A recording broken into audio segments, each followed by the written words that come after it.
सच्चिदानन्दरूपाय विश्वोपत्यादिहेतवे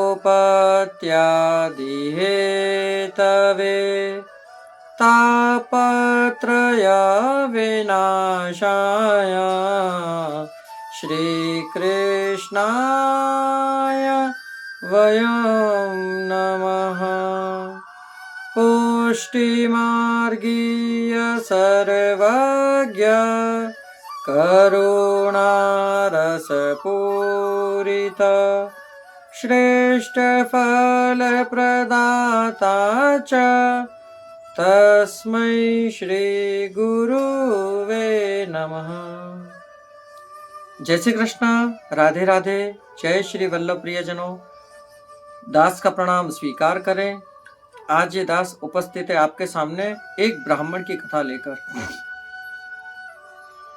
कहते हैं कि जब एक वैष्णव का संग होता है तो चाहे कितना ही दुराचारी व्यक्ति क्यों ना हो, वह सद्मार्ग पर आ ही जाता है। तो ये सद्मार्ग क्या? तो जो सद्मार्ग है वह है आपका और हमारा पुष्टि मार्ग। ये कथा एक साठोदरा नागर ब्राह्मण की। कथा प्रारंभ करने से पहले दास आपसे नित्य की तरह निवेदन करना चाहेगा कि यदि आप हमारे चैनल पर नए हैं, आप कहीं से भी हमारे सत्संग को सुन रहे हैं, भारतवर्ष के किसी भी कोने से या अन्यत्र और किसी अलग राज्य से या किसी अलग देश से, तो हमारे चैनल को सब्सक्राइब अवश्य करिएगा। कमेंट बॉक्स में जय श्री कृष्ण, राधे राधे, जय श्री वल्लभ लिखिएगा और हो सके उतना इसे शेयर करिएगा जिससे और प्रिय वृंद वैष्णव भी इसका लाभ प्राप्त कर सकें। हमें बड़ा अच्छा लगता है जब कोई वैष्णव हमें कमेंट करके जब बताता है कि ये ऐसे नहीं ऐसे, तो बड़ा आनंद होता है कि वाह, धन्य है ऐसे वैष्णव जो पुष्टि मार्ग को पकड़ के बैठे हैं। ऐसे ही वैष्णवों के कारण से हमारा और आपका जो पुष्टि मार्ग है ये टिका हुआ है। वरना हमने ऐसे ऐसे लोग देखे हैं जिनके घर में ठाकुर जी स्वयं विराजने के बाद भी अन्यत्र किसी और धर्म में चले जाते हैं। परंतु जब कहते हैं त्रिभुवनपति जब आपके यहाँ पधारते हैं तब वह आपका भाव देखते हैं, ना कि आपकी राजशाही कि आप कितने बड़े राजा हैं। अरे ठाकुर जी तो सिर्फ भाव के भूखे हैं, प्रभु को आप क्या आरोगा सकते हो? आपकी या हमारी इतनी सामर्थ्य नहीं है कि हम उस त्रिभुवनपति, उस अखंड ब्रह्मांड कोटि जगतपति नायक की हम अपने इस तुच्छ शरीर से कुछ भी उसकी सेवा कर सके। ये तो उन्हीं की कृपा है कि उनके कृपा बल से हमारा और आपका स्वास्थ्य सही है, तो शरीर चल रहा है। और वल्लभ की आज्ञा और वल्लभ की कृपा बिना ये सब व्यर्थ है। भरोसो श्री वल्लभ ही को भारी, काहे को मन भटकत दौलत जो चाहे हितकारी। भरोसो श्री वल्लभ ही को भारी। तो चलिए शुरू करते हैं आज के इस वैष्णव की कथा।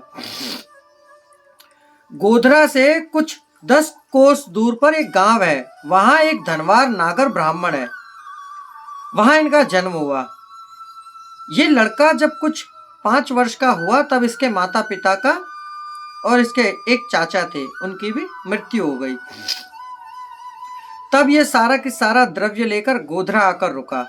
वहां इसको राग रंग का चस्का लगा। तब ये एक वैश्या के यहाँ जाने लगा, नाच गान भी करने लगा, इस तरह रहने लगा। एक दिन इस ब्राह्मण की एक वैष्णव के साथ मुलाकात हो गई।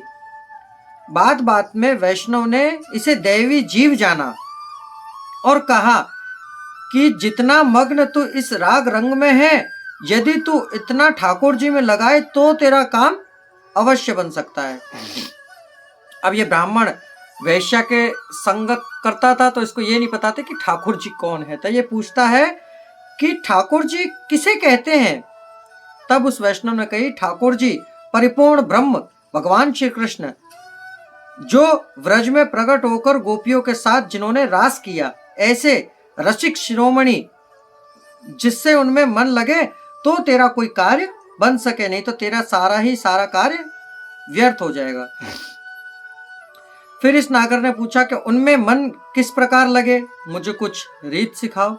तब इस वैष्णव ने कही कि तमाम रसों के भोक्ता हैं प्रभु, जिससे जगत में जो कोई उत्तम पदार्थ है, जैसे उत्तम उत्तम सामग्री, सुंदर उत्तम वस्त्र, बीड़ा, सुगंधी, आभूषण वगैरह सर्पने से, उनके आगर नित्य गान भी करने से, मन लगाने से, राग रंग करने से फल रूप होते हैं। नहीं तो ये सब बंधन है, संसार को निपटाने का, एक नरक में ले जाने का मार्ग जो तुमने अभी पकड़ा है, ये वह मार्ग है। परंतु यदि तुम प्रभु के लिए ये सब चीज करते हो तो प्रभु इन सबको अवश्य अंगीकार करेंगे। तब उसने ये पूछी कि मुझे ठाकुर जी कहाँ मिलेंगे और ये सब प्रभु अंगीकार किस प्रकार करेंगे। तब उस वैष्णव ने कही कि आजकल तो श्री ठाकुर जी परिपूर्ण ब्रह्म श्री गोसाई जी के वंश में ही हैं, जिससे श्री गोसाई जी के शरण में जाने से और उनकी कहानी से प्रभु सब अंगीकार करते हैं। इस नागर ने पूछी कि श्री गोसाई जी कौन है और कहाँ विराज रहे हैं, कृपया कर आप मुझे अवश्य बताएं। तब इन्होंने कही श्री गोसाई जी का दूसरा नाम, पहला नाम श्री विट्ठल नाथ जी और दूसरा नाम श्री गोसाई जी, जो अखंड भूमंडलाचार्य जगत गुरु श्रीमद वल्लभाचार्य श्री महाप्रभु जी के पुत्र हैं, जो ईश्वर हैं और गोकुल में विराज रहे हैं।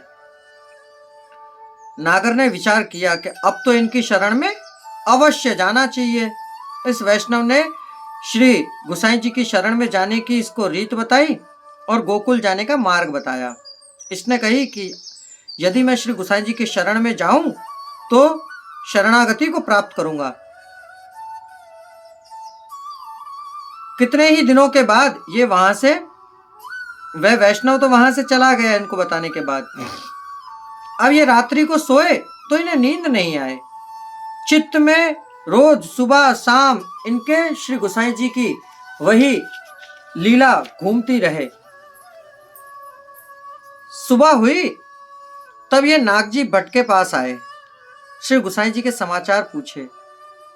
कितने ही दिन वहां रुककर गोधरा में और नागजी भट्ट से श्री गोसाई जी की सारी विधि जानी। श्री गोसाई जी कुछ समय के पश्चात नागजी भट्ट के यहाँ पधारे। तब ये वैष्णव वहीं था। आप श्री का कोटि कंदर्प लावण्य स्वरूप देखकर इसके मन में जिज्ञासा हुई कि इन्हीं की शरण के लिए ही तो मेरा जीवन आया है, मैं जीवन को प्राप्त हुआ हूं, और यदि मैं इनकी शरण में ना जाऊं तो इस जीवन को जीने से क्या फायदा। तब नागजी भट्ट के यहाँ श्री गोसाई जी विराज रहे थे। उस समय इसने आकर दंडवत प्रणाम किया और कही, प्रभु आप मुझे अपनी शरण में लीजिए। तब श्री राधे, श्री गोसाई जी ने कृपा कर और इसे नाम निवेदन कराया और नागर ब्राह्मण ने श्री गोसाई जी से विनंती करी कि महाराज भगवत सेवा आप मुझे पधरा दीजिए। श्री गोसाई जी ने कृपा कर इन्हें श्री मदन मोहन जी का स्वरूप पधरा दिया। फिर सब सेवा की रीत भी बताई। राग रंग के साथ उनकी सेवा करना, श्री ठाकुर जी तुझ पर अवश्य प्रसन्न रहेंगे, ऐसा आशीर्वाद भी दिया। फिर ये नागर श्री गोसाई जी को भेंट करके ठाकुर जी को पधराकर स्वयं के घर आया और सुंदर तरह उनकी सेवा करने लगा, रोज संग करने लगा। इस गांव में एक वैष्णव था, थोड़ी दूर रहता था, और इन दोनों का एक दूसरे के साथ बहुत अच्छा मेल जोल था। दोनों जब साथ बैठते तब अपरस में मिलकर जल भी साथ भरते और सत्संग वार्ता भी, कथा भी करा करते दोनों। इनका एक नियम था कि जब ये जल भरने के लिए जाते तो उस वैष्णव के घर के मार्ग से निकलते। तो जब मार्ग से निकलते तो ये आवाज देते जोर से उस वैष्णव को उसके नाम से, चलो भैया, श्री राधे, चलो भैया जल भरने चलते हैं। वह वैष्णव भी इनकी आवाज सुनकर बाहर आता और दोनों ही जल भरते और वहां सत्संग कथा करते।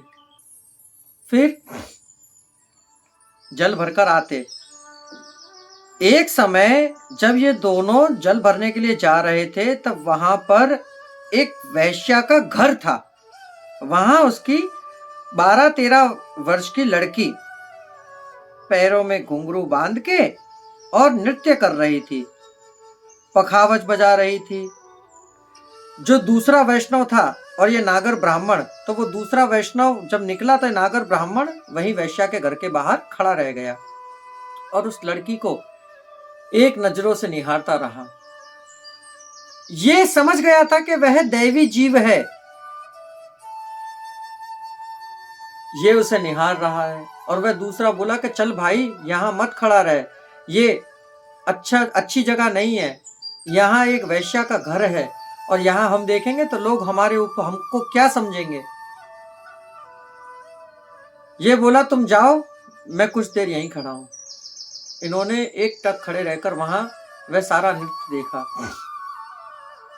नृत्य कुछ समय के बाद समाप्त हुआ। तब ये उसके घर में गए और जाकर उस लड़की से बोले कि तू कल से मेरे घर पर आना, क्योंकि इन्होंने उसके अंदर एक दैवी जीव को देखा, और वहां आकर मेरे प्रभु के सन्मुख नृत्य करना। प्रभु तो अंतर्यामी है। इसने जैसे ही कही वह लड़की अगले दिन वहां पहुंच गई और इसने क्या किया, शरीर पर उसके उपटन लगाकर नवाकर माथा यानी कि सर पोंछ के और नए वस्त्र साड़ी चोली सब पहनाकर मंदिर के द्वार के आगे बिठाकर कान में अष्टाक्षर मंत्र कहा और माला पहनाई। श्री आचार्य जी तथा श्री गोसाई जी तथा श्री गोवर्धन नाथ जी के स्वरूप सेव्य स्वरूप का चरणामृत इनको दिया। इस लड़की को उस वैश्या की लड़की ने ये लेते के संग सीधा संस्कृत बोलने लगी और नहाकर जैसे ही ठाकुर जी के सन्मुख खिलौने और चौपट उठाकर जल की झारी भरी, भोग धर के बीड़ा सिंहासन पर धरे और 2 दीवा करे। दीवा यानी कि 2 दिए करे जो चौमुखा थे। चौमुखा यानी कि एक दीवे में 4 बत्तियां, उत्तर दक्षिण पूर्व पश्चिम, इस प्रकार। मंदिर के बाहर भी एक रखा और मंदिर के दरवाजे पर भी एक रखा। इस वैश्या की लड़की ने श्री आचार्य जी का चिंतन किया, श्री गोसाई जी का चिंतन कर दंडवत करके और मन को एक जगह पर स्थिर करके और इससे कही कि तेरे में सामर्थ्य हो, पराक्रम हो, तुझे कुछ आता हो तो कसर मत रखना। ये ब्राह्मण ने इसको बोला, तू ठाकुर जी के सामने प्रपंच मत रखना। फिर दंडवत करके नित्य प्रारंभ करा। इस लड़की ने जैसे ही दंडवत करके इसने रास शुरू किया, ऐसे ही उसे कीर्तन शुरू हो गए इसके मुख से। शरद ऋतु थी। वैश्या की लड़की आला पचारी करी। श्री आचार्य तथा श्री गोसाई जी का नाम लेते ही इसके शरीर में भगवद आवेश हुआ और संस्कृत रास पंचाध्यायी श्लोक बोलने लगी और देह भान सब भूल गई। 4 पहर तक इसने नृत्य जारी रखा। वह वैष्णव वैश्या की लड़की ठाकुर जी के रसावृत रसावेश में हुई। ऐसी हुई कि देह भान सब भूल गई अपनी। सुबह हुई तो वह वैश्या अपनी लड़की को बुलाने के लिए आई। उसको जोर से आवाज दी, दरवाजा ठोका। ये लड़की भी चली गई। श्री राधे। फिर स्नान करके थोड़ी देर के बाद वैरागी ने झालर बजाई और देखा कि अरे दिन इतना ऊपर चढ़ गया है। फिर स्नान करके मंदिर में गया, रसोई करी, श्रृंगार धर के प्रभु को राजभोग धरा, अपरस में ही जल भरने निकला। और इनकी आदत थी कि जब ये जल भरने के लिए जाता तो वो सामने वो जो दूसरा वैष्णव था उसको आवाज जरूर देता, परंतु उस वैष्णव को इनके प्रति बिल्कुल भी प्रेम नहीं था। उन्होंने कही कि ये तो एक वैश्या के चक्कर में पड़ चुका है, दुसंगी हो गया है, इसलिए अब मुझे इसका संग नहीं करना चाहिए, मुझे इसका संग छोड़ देना चाहिए। उसने अपने पत्नी से क्या बोली कि जैसे ही मुझे वो आवाज देने के लिए आए तो उससे कह देना कि मैं घर पर नहीं हूं। इनका तो नित्य का नियम था ही, ये तो पहुंच गए वहां पर। उनको आवाज दी, तब उसकी पत्नी बाहर निकली, बोली वो तो अभी घर पर नहीं है। ये बोले कोई बात नहीं, क्योंकि देखिए जिसके मन में प्रभु विराजते हैं ना, वो आगे की चिंता नहीं करता है कि क्या होगा, कैसे होगा, क्यों होगा। आजकल कई लोग ऐसे हैं जो दूसरे में खोट ढूंढते हैं, अपराध ढूंढते हैं। अरे यदि आप एक उंगली किसी के सामने उठा रहे हैं तो 3 उंगलियां आपके स्वयं के सामने हैं। आप किसी और के अंदर अवगुणों को ढूंढने से अच्छा है अपने अंदर अवगुणों को ढूंढे। क्योंकि ये ब्राह्मण लीला में व्रजनागरी है, चंद्रावली जी के अतरंग सखी है और चंद्रावली के संग रास में गान करते हैं, चित्रलेखा से प्रगटे हैं और राजस भाव का स्वरूप है। और जो वह वैश्या की लड़की है वह व्रजनागरी है, सहचरी है, नृत्य निपुणा है, नृत्य में खूब निपुण और होशियार है। जो समय व्रजनागरी गान कर रही थी उस समय वह नृत्य के एक समय ठाकुर जी उसके नृत्य करवा रहे थे, जिससे इसने मना कर दिया था कि अभी मैं नृत्य नहीं करूंगी, जिससे ठाकुर जी अप्रसन्न हुए और उस अपराध के कारण इसे यहाँ वैश्या के यहाँ जन्म लेना पड़ा। ये ब्राह्मण ने उसे जान लिया, ढूंढ लिया कि ये दैवी जीव है और इसका उद्धार इसी प्रकार होगा, परंतु वो वैष्णव ये नहीं जानता था। श्री गोसाई जी ने इसे भी अंगीकृत किया। तब क्या हुआ कि जो वो वैष्णव था उसके यहाँ जो ठाकुर जी विराज रहे थे, उन्होंने उस वैष्णव की स्त्री से कहा कि मैं तो श्री गोसाई जी के पास जा रहा हूं। तब बोली वो कि क्यों जा रहे हैं प्रभु आप गोसाई जी के पास में? तब बोले कि तेरे पति ने उस जो ब्राह्मण है, नागर ब्राह्मण, उसके ऊपर लालछन लगाया है। अरे उसने तो एक जीव का उद्धार ही किया है, अच्छा ही किया है, वह कोई गलत इंसान नहीं है। तब उस स्त्री का स्वप्न टूटा और उसने ये सारे स्वप्न की बात अपने पति से कही। उसका पति तुरंत समझ गया, वह तुरंत उसके पास गया।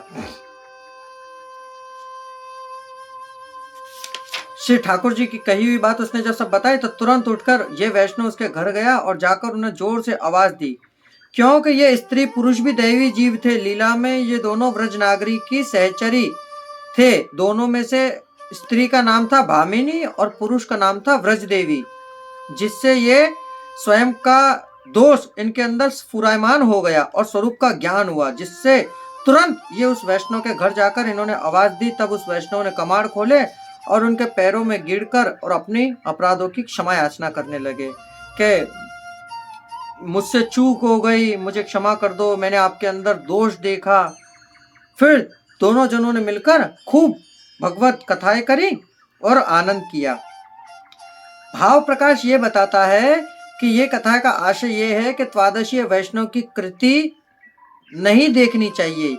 ये वैष्णव नागर ब्राह्मण श्री गोसाई जी के इतने कृपा पात्र परम भगवदीय वैष्णव थे कि इनकी कथा जहां तक बताए वहां तक कम है प्रियजनों। तो ये थी एक नागर ब्राह्मण की कथा। यदि सुनकर आपको आनंद की अनुभूति हुई हो तो हमारे चैनल को शेयर अवश्य करिएगा प्रियजनों। अब दास को आज्ञा दीजिए, कल पुनः मुलाकात होगी नई कथा के साथ। जय श्री कृष्ण, राधे राधे, जय श्री वल्लभ।